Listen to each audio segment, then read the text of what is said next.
Olá pessoal, estamos aqui para mais um episódio do nosso 16 toneladas, projeto mestrado. E hoje temos a presença de peso do nosso queridíssimo professor Philip Doyle, que praticamente dispensa apresentação, né? Grande trompista, excelente profissional e um fantástico ser humano também, claro. Philip, você atualmente é professor da UFRJ? UFRJ, é isso. É integrante do Quinteto Villa-Lobos, trompista da Petrobras Sinfônica. Da Petrobras Sinfônica. Não esqueci de nada não, né? Não, só isso. Tá ótimo. Uma curiosidade muito grande que eu já queria deixar logo no começo do episódio, uma curiosidade e um fato histórico da minha carreira.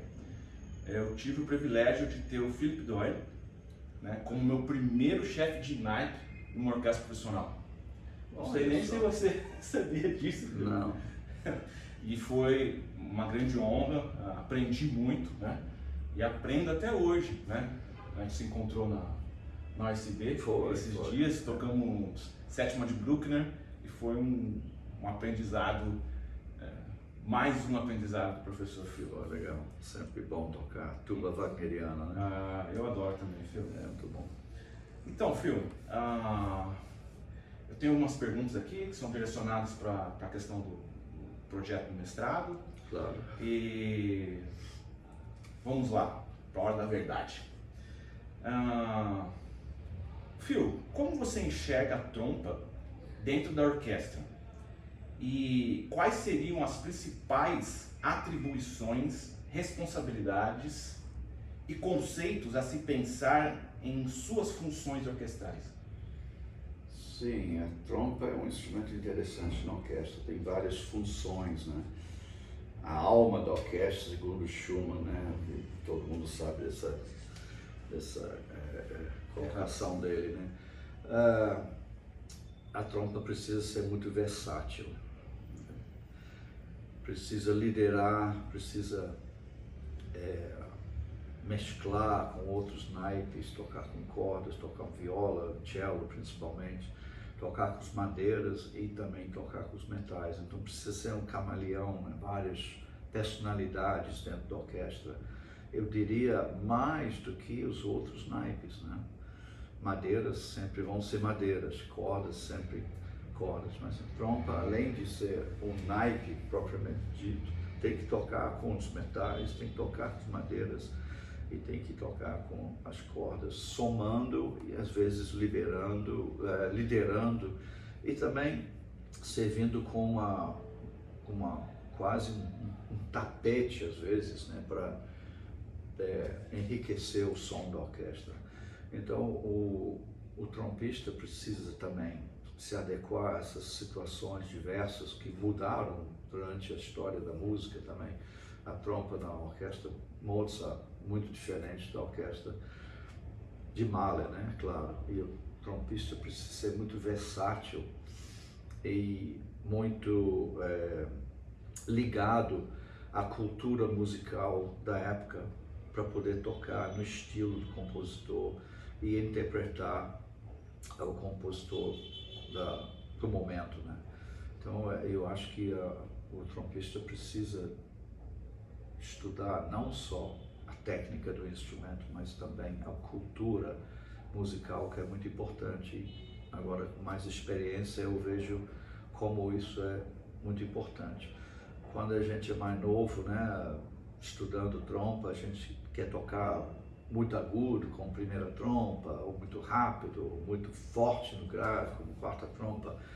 Mas, claro, isso é importante, é necessário às vezes, mas não é o principal, né? O principal é a gente tocar de uma forma para servir o compositor e servir a música, e não deixar nossas vaidades ficarem em primeiro plano, como se fosse uma competição de quem tocar mais forte, ou quem tocar mais rápido, ou assim, né? Nesses extremos que às vezes a gente se encontra, principalmente em alunos, né?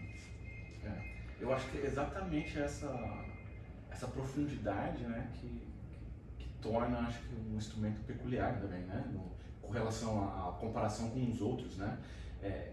Como você falou, essa questão de fazer as pontes, né? Da linha de metais para madeira, ela é muito usada com relação a isso. Muito usado, mais do que qualquer outro instrumento, inclusive. E isso requer um outro nível de profundidade outro de conhecimento. pesquisa e de aprofundamento. Que ótimo. Nossa. De dinâmica, então, né? A gente tem que tocar tão piano quanto os clarinetes, né? Cores, tão né? fortes quanto os trompetes. Exatamente.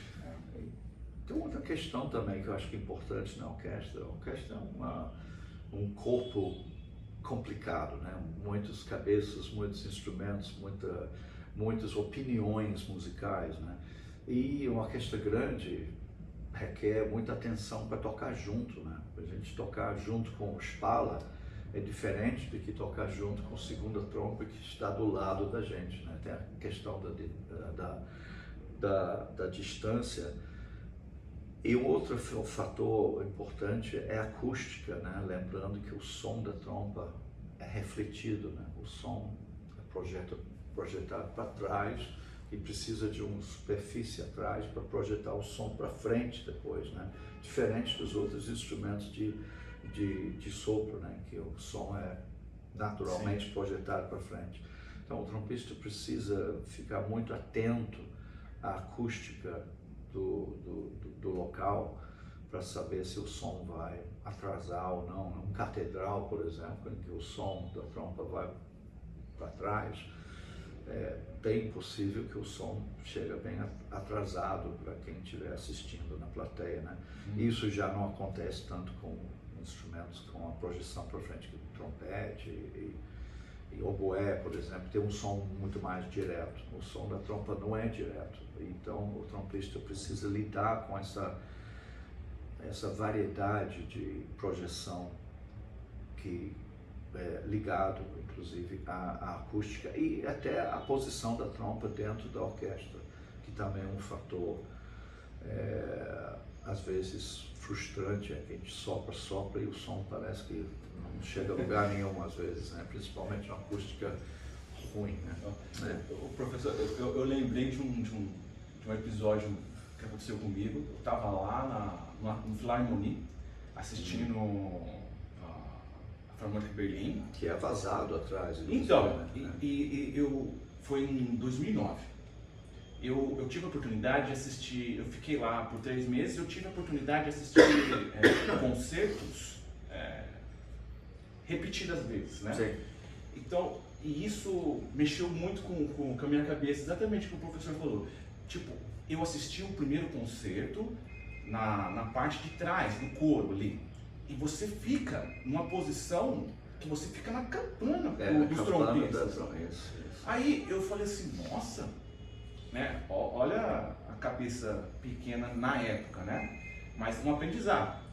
Eu fiquei lá e falei assim, nossa, eles articulam muito, né? Comecei a fazer críticas, assim, pelo que eu estava ouvindo ali da campana. Só que no outro dia eu assisti o mesmo concerto lá da frente. Mesmas pessoas. As mesmas pessoas em outra posição. E é o que o professor está falando.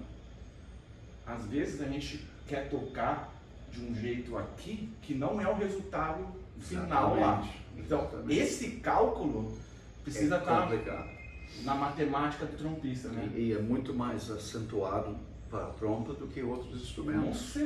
Com certeza. Porque tem o fator do reflexo, né, do eco da trompa, né? Precisa bater em alguma coisa para depois.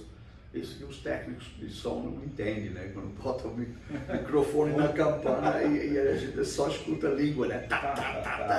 Porque a gente toca assim, pensando na distância, né? Perde até a característica do som da trompa, né? Exatamente. Esse é uma coisa que deixa a gente doido, né? Assim, é muito difícil lidar com essa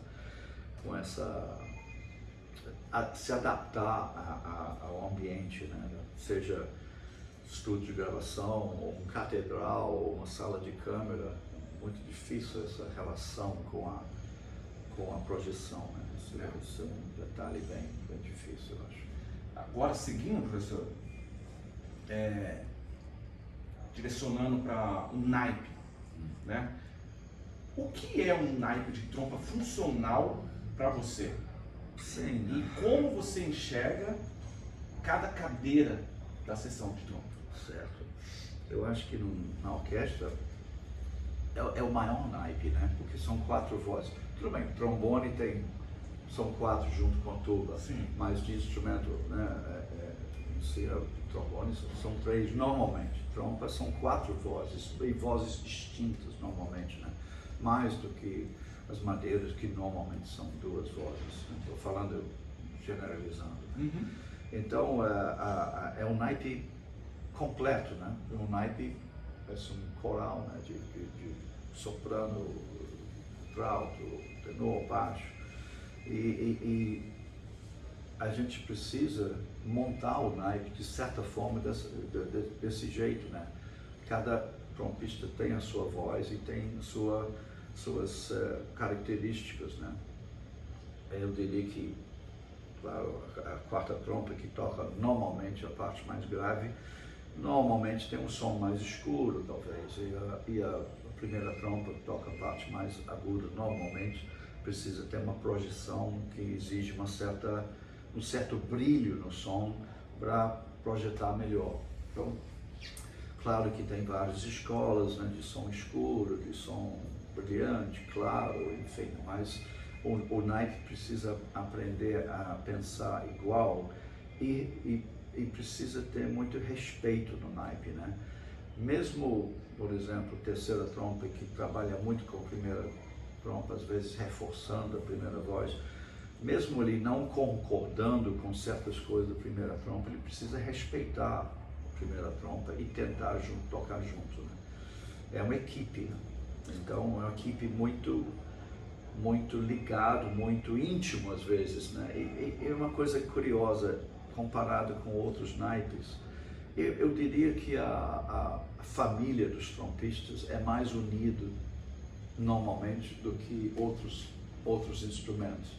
Violinos, por exemplo, sempre o pessoal, com todo respeito, brigando entre colegas de escolas, de arco, de posição e não sei o que é. Meus filhos tocam violino, então eu sei como é que é isso, né? Cantores também, são muitos conceitos de escola, de tal, né?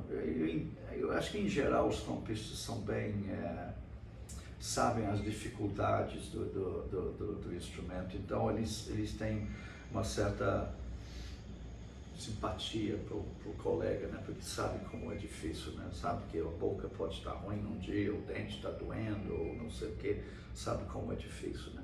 Então eu acho que pela própria exigência do instrumento, o trompista e consequentemente o naipe age de uma forma um pouco diferente. E na história do próprio instrumento, nas escolas, né?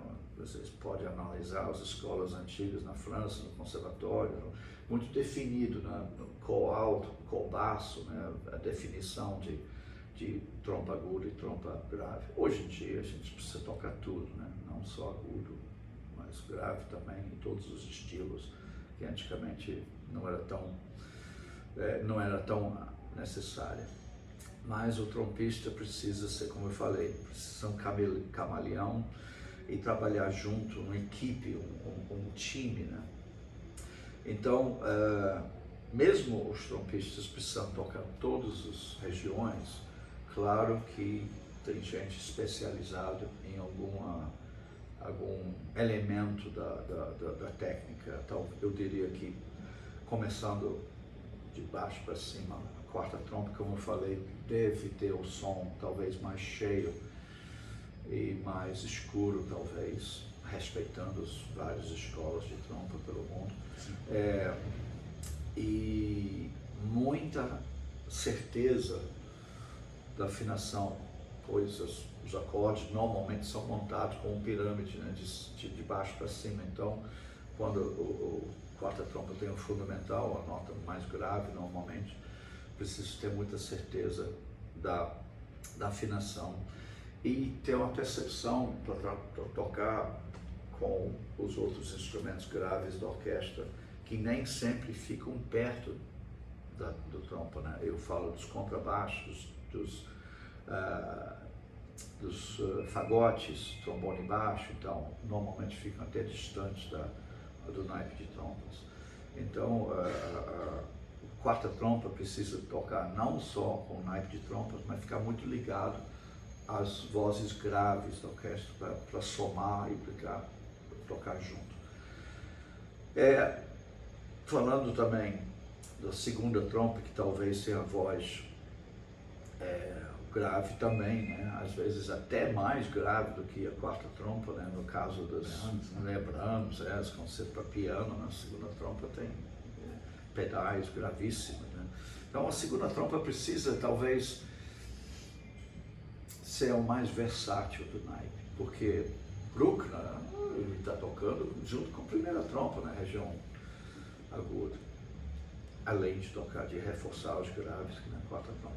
Mas ele precisa ter a técnica de poder fazer aqueles saltos enormes, né? A linguagem de Beethoven e os clássicos, assim, de muita habilidade para alcançar as notas agudas e graves e às vezes uns intervalos muito rápidos. Sim. E também respeitar sempre as vozes mais agudas, no caso primeira e terceira trompa, e meio que colar junto com a primeira trompa e pensar igual, mesmo não concordando com tudo que a primeira trompa esteja fazendo. E eu acho que um bom segunda trompa acaba ajudando a primeira trompa a tocar melhor, porque é muito ruim para a primeira trompa tocar sabendo que a segunda trompa está quase afinado, está quase junto, com a dinâmica às vezes forte demais ou piano demais, e precisa chegar junto, precisa ajudar a primeira trompa, que com certeza é a função de mais responsabilidade no naipe. E às vezes, por exemplo, a primeira trompa está tocando uma passagem tutti, mas está preocupado que um minuto depois tem um solo muito difícil, e os outros do naipe precisam entender isso, que a primeira trompa está mais preocupado com os solos do que o restante. Nesse caso, eu acho que é bom terceira trompa, às vezes, assumir a função de quase líder, pelo menos de dinâmica, de liderar no naipe, numa passagem uníssona, por exemplo, que a primeira trompa talvez tirar o pé um pouquinho para não se desgastar, principalmente antes de um solo importante. Então, precisa ter essa parceria que às vezes não é uma coisa que você precisa falar, você precisa sentir, né? Quando o naipe trabalha junto anos e anos, você meio que pensa igual, você sabe onde que a segunda trompa vai respirar, você tenta ajudar ele, você sabe que a terceira trompa, quais são as limitações dele, você tenta ajudar, e você também precisa contar com a terceira trompa para ajudar a primeira, né? Para aliviar talvez tutti pesado, para a primeira trompa não destruir o lábio antes de uma passagem delicado e um solo importante, por exemplo. É um time, né? Praticamente entra em simbiose, né? Tem que saber o que está acontecendo com tudo. Mas eu gosto muito da ideia que o professor colocou, que às vezes eu escuto muito isso hoje em dia, professor. As pessoas, eventos, da aula, e a pessoa fala assim, nossa, trompa grave, vai tocar. Trompa grave não toca só grave, gente. É que nem o professor falou aqui, o Phil deixou bem claro, todos têm que tocar a trompa como um todo, e dentro da sessão existem as especialidades e as suas responsabilidades. Eu sou quarta trompa, né? Eu toco quarta e às vezes segunda. Eu tenho que tocar o registro tudo da trompa. Quinta de março você toca o dó agudo com todo mundo, com as passagens do tutti. Estive tocando sexta de março agora na oitava trompa na USESP, e tem tuts que vai até o lá, só as trompas graves. Quer dizer, Não é sua especialidade. Não, exatamente. Mas você a trompa como um todo, ela tem que ser estudada. E claro, aí você consegue se especializar naquilo que você vai contribuir de mais importante no time, né? Isso aí. Esse conceito é muito legal deixar claro, para que as pessoas falem assim, não, eu só vou estudar grave, eu não preciso estudar a trompa como todo. E a trompa é a trompa, né? E dentro do time, né, todo mundo eu gosto de fazer analogia com esporte, né? Eu também. Então, pega aí um time de futebol, todo mundo joga bola, né? Todo mundo, mas um é zagueiro, um vai ser centroavante, o outro vai ser time lateral. De vôlei, né? Tem uma pessoa que levanta a bola para o outro cortar. Mas todos sabem jogar vôlei. Todos sabem jogar vôlei, exatamente. Isso aí. Professor, no fundo, respondeu até a próxima pergunta, porque a próxima pergunta seria assim, se você fosse montar um Nike do zero, quais os requisitos que você observaria de essenciais para cada cadeira? Acho que já está meio que respondido. Mas complementando, né? Deixa eu contar uma história.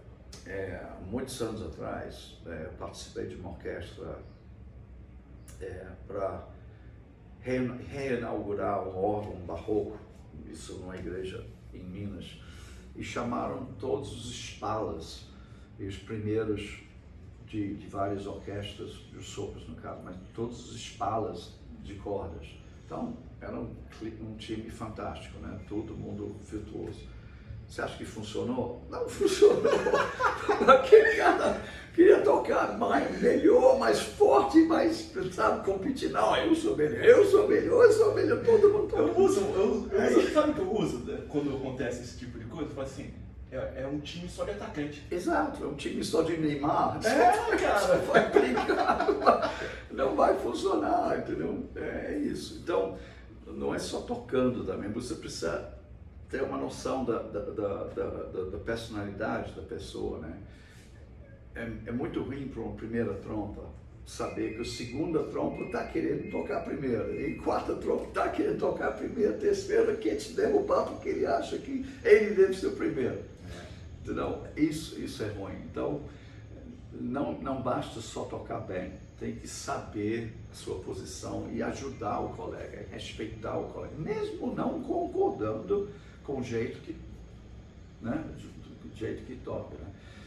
Contando uma história também, talvez você mencionou Berlim, né? O Stefan Rzeczki, né, que é um americano que estudou com Myron Bloom, que é um extremo na época, né, nos anos 70, 60, 70, tocando com vocal fundão, Jardinelli, 8D e tal, aquele som escuro e maravilhoso trompista, muito respeitado. Stefan Rzeczki tocava assim e fez prova para a Filarmônica de Berlim, que é um outro extremo, um som muito mais brilhante, com outros instrumentos, outros vocais. E ele mudou um dia seguinte, né, depois da prova, ele teve que mudar tudo, mas ele teve a capacidade de mudar. Né? Ele não disse, não, eu vou tocar do meu jeito, assim, não, porque o meu jeito é melhor. Não, ele se adaptou. Então a gente precisa ter essa flexibilidade e se adaptar. Isso, né, quando você toca Debussy, você precisa tocar com um som um pouco mais transparente, mais leve. Quando você toca Mozart, Bach, o Bruckner, precisa, né, ter essa capacidade e intelecto e cultura musical para se adaptar às situações. E o naipe precisa pensar dessa forma também, né? E não virar uma competição de quem tocar mais forte, mais agudo e não sei o quê. Com certeza. Tem que pensar de uma forma musical e artística e não só, eu consigo tocar 10 tons agudos, né, mais forte que o outro. Assim, né? Ótimo, professor. Maravilhoso. Agora, afunilando um pouquinho mais, você acredita que dentro da individualidade e especificidade de cada cadeira, os trompistas de um naipe tendem a ter estudos de aquecimentos e rotinas diferentes uns dos outros? Sim, eu acho que sim. Tem vários pontos para levar em consideração. Assim. Eu acho que tem trompistas bons que não aquecem e tocam bem. Tem trompistas bons que aquecem e tocam bem. Tem de tudo. Isso não é uma regra que você tem que aquecer. Né? Mas você tem que fazer um estudo que faz que você toque melhor. Também não adianta fazer um aquecimento de 3 horas e chega na hora do ensaio, você não tem mais embocadura para tocar no ensaio, que estudou demais. Então, o que a gente estava falando de trompa agudo, trompa grave, né, cada trompista talvez tenha uma facilidade de tocar determinada região.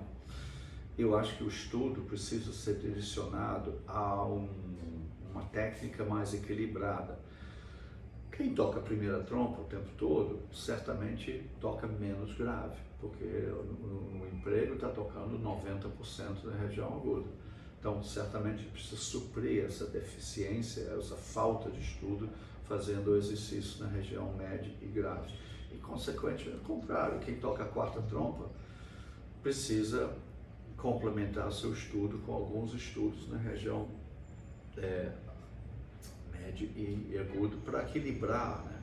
Senão, você passa um ano só tocando pedal, você não consegue nem fazer uma escala até chegando ao sol acima da pauta, né? Então, precisa ter um pouco de bom senso para equilibrar o estudo. Uma boa parte do meu aquecimento é voltado para a região média e grave, porque eu tenho deficiência nessa região. E na orquestra eu toco pouco, né? Pouco essa região. Então, o meu estudo é mais direcionado a tentar melhorar essa deficiência na região média, principalmente média, mais até do que região grave. Então, eu acho que sim, é relevante adequar seu estudo para cada função do naipe, né? E certamente a segunda trompa precisa pegar aqueles estudos de métodos antigos, onde tem muitos saltos, né? Aqueles estudos que o ponto robô do Hampel, por exemplo, né? Mas assim, evidentemente, ponto tinha muita habilidade de tocar aqueles saltos bem exagerados, né? Evidentemente pelos concertos que ele escreveu, né? Você vê que ele tinha muita facilidade nisso. Então, eu acho que segunda trompa sim precisa ter muita habilidade de alcançar não só agudo e grave, aqueles intervalos difíceis. E seu estudo precisa ser elaborado para desenvolver essa técnica, né? Terceira trompa, eu acho que precisa também ter um estudo que facilita os solos na região aguda com a primeira trompa, mas também você vê o solo da terceira trompa no Tiroler-Spiegel, por exemplo, vai ter lá grave, então ele precisa também ter essa habilidade de tocar as regiões extremas, mais até do que a primeira trompa. E quarta trompa também precisa não ficar só focado em tocar os graves, precisa também tocar um pouquinho da região aguda para não ficar totalmente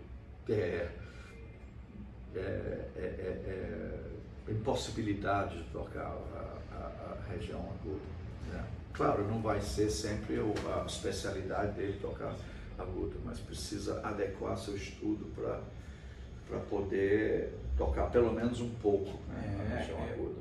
Eu penso muito dessa forma também, professor, e eu tenho até uma frase que eu gosto de usar, no desconforto que vem o crescimento, né? Por exemplo, né, não só na questão equilíbrio, não faz sentido um primeiro trompa ficar tocando, estudando extremo agudo, porque a carreira dele já, como o professor falou, 90% está ali, né? Então você tem que ter aquele equilíbrio, até porque você vai exercer muito esforço já sentado na cadeira. Então, mas eu gosto muito de falar, no desconforto vem o crescimento. Se você é muito confortável você tocar o agudo, você é a terceira trompa primeira, com certeza você precisa estudar região grave, exatamente como os trompas graves estão nos estudos com os trompas agudos, nos Mahlers da vida também tem mi pedal para todo mundo, tem graves para todo mundo, né? E Joel Spiegel para a terceira trompa, a primeira trompa também. Excelente, eu também sou a favor disso. E pensando no equilíbrio, né? Eu vou tocar quarta trompa numa semana que tem muito grave. Se eu não estudar essa semana o oposto disso também, aí a outra semana aparece alguma coisa um pouco mais aguda, até eu conseguir me readaptar, de repente já tenha passado o time, né? Eu gosto muito dessa ideia também, professor. Agora, na sua opinião, agora a gente falou do naipe, né? Falou da trompa, falou do naipe. Agora, afunilando um pouquinho mais, vamos, né? Porque o meu trabalho ele fala de trompa grave. O que seria um bom trompa grave na orquestra para você? Poderia elencar assim uma lista de qualidades prioritárias na sua trajetória? Bom, deixa eu falar assim, tipo, o que passa na minha cabeça quando eu estou tocando primeira trompa, no ensaio. Aí eu fico preocupado se fulano vai chegar atrasado, ou se ele vai chegar falando que o carro dele enguiçou, ou brigou com a namorada, e não sei o quê. A primeira trompa não tem que estar preocupado com essas coisas na hora de tocar aqui do Tchaikovsky, né? Então, eu acho que o naipe precisa, como a gente está falando de um time, né? Tem que somar, tem que ajudar. E por ter a voz mais grave, a quarta trompa, tem que ter aquela certeza que está certo, está na hora certa, estou com afinação boa. É muito difícil você por exemplo, tocar chutando aqui, fly shoots, quando a quarta trompa está tudo desafinado. Todas as outras vozes vão, cadê? Onde é que está a afinação? A quarta trompa vai derrubar o naipe. Então, sabe, é uma casa, né? O fundamento, assim, se não tiver fundamento legal, a casa vai cair. Na quarta trompa é isso. Não precisa ser um grande virtuoso. Se ele maravilha, mas não precisa ter aquela certeza da afinação, certeza do tempo, né? Tocar no tempo. Porque as vozes graves, em geral, têm uma tendência a atrasar mais que as agudas. Então, a resposta da trompa grave, às vezes, não é que é tardia, assim, mas é um pouquinho mais almofada, né? É um pouco mais, não tem aquela ponta para tocar. O brilho, né? O brilho, falta isso, né? Então precisa ter essa certeza, não só de certeza rítmica, mas também uma afinação impecável.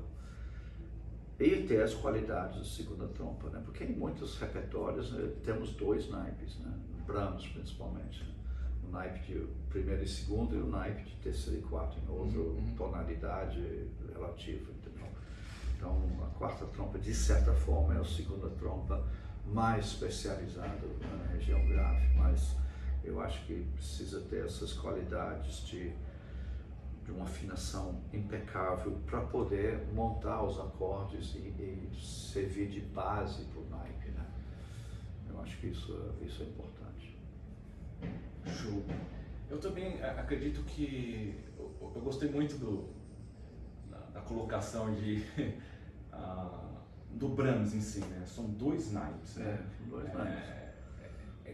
Quarta trompa é uma segunda trompa. Né? Isso só que em outros contextos em Brahms tem muito solo, inclusive. Muito solo. Sem falar Beethoven, a nona sinfonia, né? Sim, que é um solo. Totalmente. Essa que Beethoven escrevia, talvez na época de Beethoven, as primeiras vozes, né? Primeira e terceira trompa, tinha uma voz um pouco mais brilhante, mais fina, talvez. E Beethoven gostava mais do som da cor baixa, um som talvez um pouquinho mais aveludado, um pouco mais gordo. Então ele escrevia muitos solos para a segunda trompa, Fidelio, e a própria Heroica tem uma parte de segunda trompa muito importante. Né? Heroica, e também a questão de pedais também. Pedais, de Beethoven, a quarta de Beethoven. E os concertos para piano também. Muito solo. Para a segunda trompa, a Imperador, o quinto concerto. Sim, todos os aqueles pedais são, tipo assim, desafiadores, né? Sim. na trompa, né, a questão do registro, a nota específica, a exposição, praticamente um solo, Sim, né? sim, É um sim. pedal solo, né? Dentro das limitações da trompa Isso, da que época. ele faz essa então, questão com explora fagote, né? Dobrando Sim. com fagote. com certeza. Nem tudo é 1 milhão de nota, não, né, Não, gente? não. Né? As coisas mais simples são as coisas mais difíceis. São as mais difíceis. Oberon e tudo mais. Essas É. coisas, uma linguagem simples que realmente são às vezes o maior desafio, né? Como você falou, muito mais difícil do que 500 mil notas. Com certeza. Agora vamos lá. Essa aqui é a última. Se você fosse virar um trompa grave amanhã, com sua bagagem, conhecimento de anos fazendo primeira trompa, e que nem o professor falou, sabendo o que esperar das outras posições do naipe, quais seriam os pilares que você focaria para o seu desenvolvimento para se desenvolver e lapidar? Poderia citar, tipo assim, eu vou virar quarta trompa ou segunda trompa, ou trompa grave. Quais 3 pilares assim que você falaria assim, não, isso aqui eu teria que refinar em mim? Coisas que eu precisaria estudar, por exemplo, transposição na região grave, clave de Fá. Isso aqui é uma deficiência geral, eu acho. Onde estão os métodos de transposição na região clave, na clave de Fá? Quando você tem que tocar Wagner e Strauss, tudo transposição clave de Fá, é horrível, né? E justamente esses compositores escrevem difícil para trompa. Então esse é um ponto. Eu faria uma lista de métodos e trechos para trompa grave para estudar, né? Eu acho que teria que adaptar minha rotina para acrescentar muitos exercícios da região grave. Eu estudo muito Joseph Singer, né, que explora várias regiões da trompa, né? Isso ajuda bastante para a região grave, inclusive. Eu tenho usado muitos estudos, meus alunos do Shoemaker, estudos legatos, que a maioria explora muito a região grave. Aquele caderno do Hackerman também, que é escrito para trompa grave na escrita antiga, né, oitava baixa, no clave de Fá. Eu acho isso importante. E uma coisa que é difícil para mim, e talvez difícil para outros também, atacar solo na região grave, tipo nona de mala, o início para a quarta trompa, até para a segunda trompa também. Isso eu acho difícil. Então, muito estudo de ataque. Ataque é uma palavra ruim, né? Para emissão, pronunciar a nota na região grave de uma forma musical e controlado, e não um pouco na sorte. Então, isso eu acho bem difícil. Eu lembro em Bragança, que a gente estava lá com Sarah Willis, ela falou disso, que quando chega a nona de mala, aquela primeira nota para a quarta trompa, é uma nota só, gente, mas se aquela nota não sai bem no início, já assim, a sinfonia, aí, a plateia levanta o aquela pulsação do coração.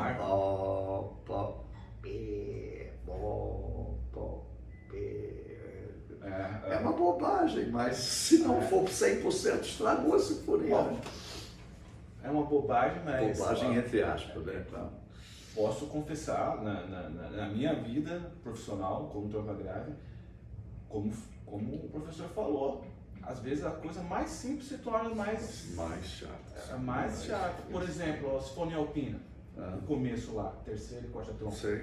Daquela oitava. Sim, só a primeira nota. É só a primeira nota, mas é uma nota para você atacar desse jeito. Sim. A nona de Beethoven, primeira, né?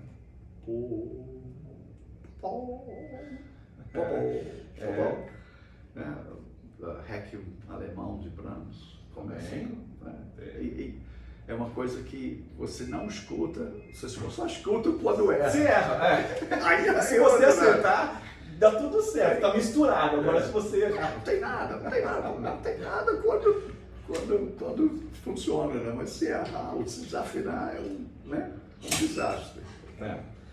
Essas coisas são. Parece que os outros instrumentos não entendem isso, né? Não é? Exatamente. Isso é uma questão peculiar.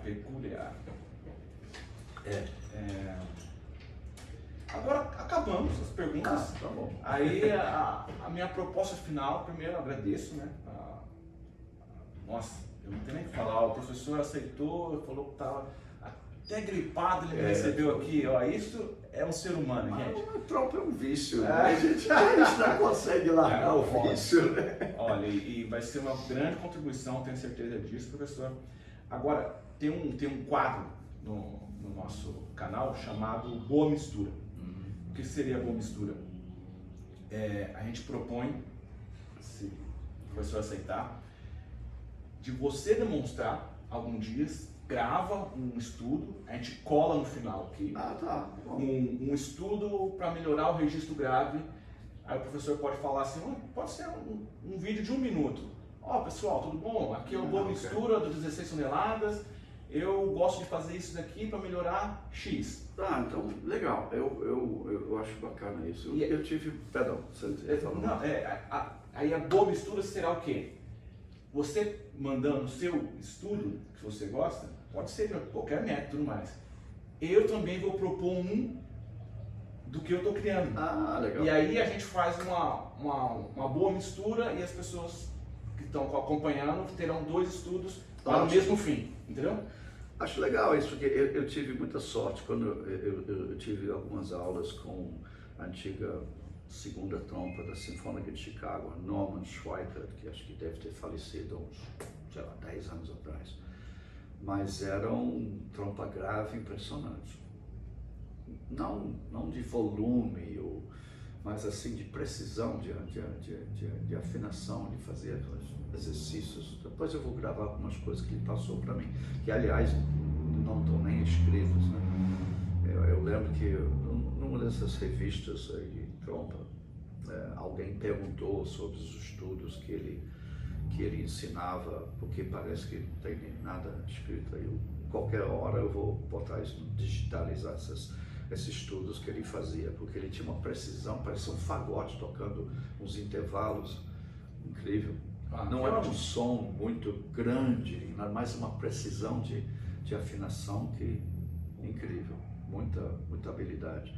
Quem já ouviu aquela gravação antiga do Barenboim regendo a Chicago Concertstück de Schumann, esse professor Schweikert tá tocando quarta trompa, né?